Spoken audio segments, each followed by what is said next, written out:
Four சை blocks. நம்ம இன்னைக்கு என்ன பார்க்க போறோம்னா விண்டோஸ் 11 வந்துட்டு வெறும் 4 GB ரேமை வச்சு எப்படி ஏத்துறதுன்னு தான் பார்க்க போறோம். ஆஹ் இப்போ வந்துட்டு நார்மலாக விண்டோஸ் 11லாம் வந்துட்டு உங்களுக்கு வந்து பிசி ஹெல்த்தை செக் பண்ண சொல்லுவோம். இப்போ வர நியூ மாடல்லே பிசி ஹெல்த்தெல்லாம் கரெக்டாக இருக்கிறது இல்லை. அப்படி இருந்து எப்படி 4 GB ரேமில் ஏற்ற முடியும் அப்படின்னு கேட்கலாம் நீங்கள். ஆனால் அம்மா லேப்டாப்பில் கூட நீங்கள் இதை ஏற்றுக்கலாம். அது எப்படின்னு நான் இப்போ சொல்கிறேன் உங்களுக்கு. டைனி 11 ஒன்று இருக்குது. அது வந்துட்டு இப்போ மைக்ரோசாஃப்ட் கண்டுபிடிச்சதையே இன்னொருத்தவங்க வந்துட்டு எடுத்து அதில் இருக்க வேணாங்கிற files like Microsoft edge, voice recorder, screen recorder இதெல்லாமே இருக்காது. அதுக்கப்புறம் நிறையா இன்பில்ட்டான நிறைய ப்ரோக்ராம்ஸு இதெல்லாம் வந்துட்டு எடுத்துப்பாங்க. நமக்கு வந்துட்டு விண்டோஸ் மட்டும் வர மாதிரி நமக்கு கொடுப்பாங்க. அப்போது வந்துட்டு நமக்கு ஃபைல் சைஸ் கம்மியாகும். நமக்கு பிசி ஹெல்த்தும் அவ்வளோக்கா தேவையில்லை. இப்போ வந்துட்டு ஆஹ் எப்படி ஏற்றதுன்னு பார்க்கலாம். வாங்க ஃப்ரெண்ட்ஸ், வீடியோக்குள்ளே போயிடலாம். ஃப்ரெண்ட்ஸ், இப்போ வந்துட்டு பிரேவ் ப்ரௌசர் நான் வச்சுருக்கேன், அதை ஓப்பன் பண்ணிக்கிறேன். உங்களுக்கு கூகுள் கூட ஓப்பன் பண்ணிக்கலாம், பிரச்சனை இல்லை. இல்லை டைனி 11 ISO அப்படின்னு நீங்கள் சர்ச் பண்ணிக்கோங்க. இப்போ ஃபஸ்ட்டு பார்த்தீங்கன்னா internet archive tiny 11 NTDEV free download borrow and ஸ்ட்ரீமிங்லாம் இருக்கும், அதெல்லாம் விட்டுருங்க. அப்படியே கீழே வந்தீங்கன்னா அதே இன்டர்நெட் அச்சியில் டைனி 11 2311 இருக்கும். அது வந்துட்டு கிளிக் பண்ணிக்கோங்க.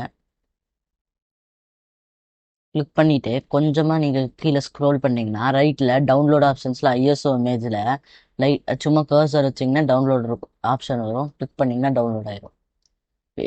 நான் ஒரு லிங்க் தரேன், அதை டைரெக்டாக கிளிக் பண்ணிங்கன்னா உங்களுக்கு டைரெக்டாக டவுன்லோட் ஆகிடும். டிஸ்கிரிப்ஷனில் தரேன் அந்த லிங்க்கு. இப்போ நான் ஆல்ரெடி வச்சுருக்கேன், இப்போ நான் இன்ஸ்டால் பண்ணல. என் ஃபைலை இப்போ நான் காட்டுறேன்.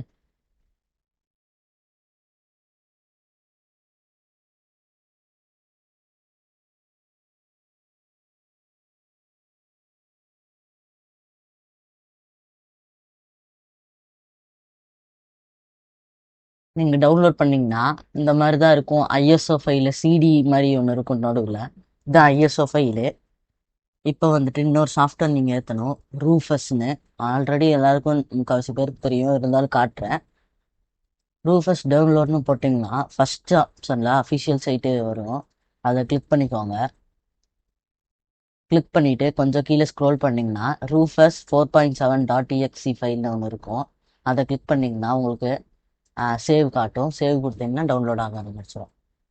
இது சின்ன ஃபைல் தான், அதனால டக்குன்னு ஆயிடும்.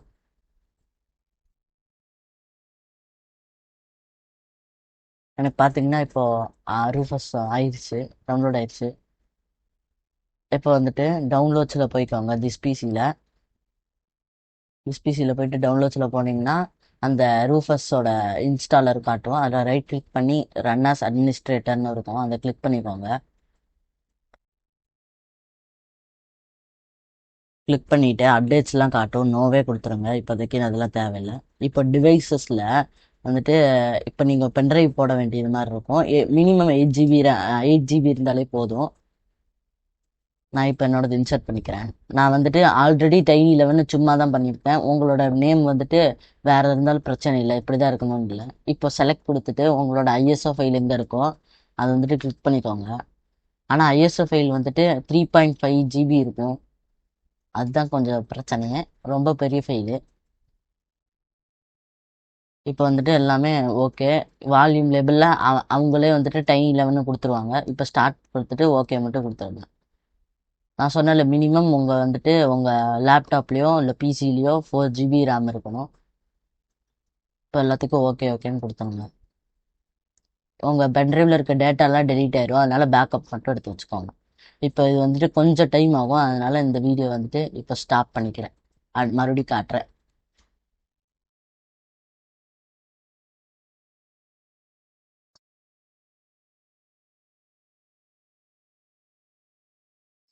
இப்போ வந்துட்டு ஃபைல் வந்துட்டு ரூஃபஸில் வந்துட்டு முடிய போகுது.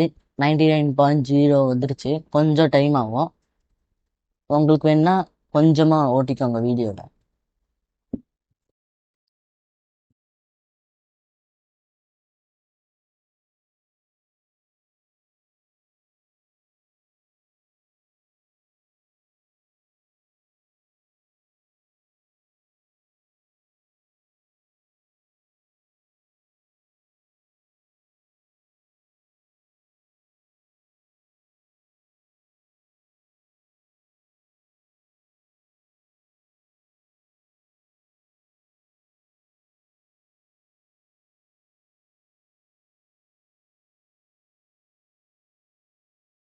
இப்போ நான் வந்துட்டு அவங்களுக்கு இந்த வீடியோ எடுத்துட்டு இருக்கிறதே வந்துட்டு இந்த ஃபைல் போட்டு தான் பூட் பண்ணி வச்சுருக்கேன் ஆல்ரெடி இந்த பிசியில்.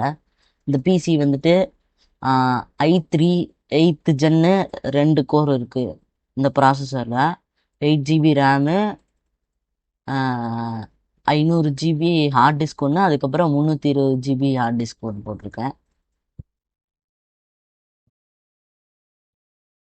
இது அதிகம் தான், உங்களுக்கு 4 GB ரேம் இருந்தாலே போதும், 320 GB ஹார்ட் டிஸ்க் இருந்தாலே போதும்.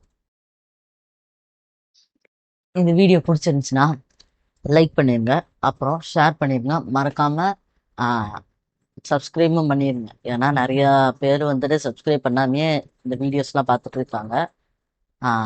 இப்போ உங்களுக்கு வந்துட்டு வேறு ஏதாவது கண்டென்ட் தேவைப்பட்டுச்சுன்னா நீங்கள் வந்துட்டு எனக்கு இமெயில் பண்ணலாம். இமெயில் வந்துட்டு கீழே டிஸ்கிரிப்ஷனில் கொடுக்குறேன். அதில் நீங்கள் இமெயில் பண்ணிட்டு கான்டாக்ட் கூட நீங்கள் கேட்கலாம். எனக்கு ஃபோன் பண்ணி என் டீமில் சேரணுன்னா கூட நீங்கள் ஜாயின் பண்ணிக்கலாம்.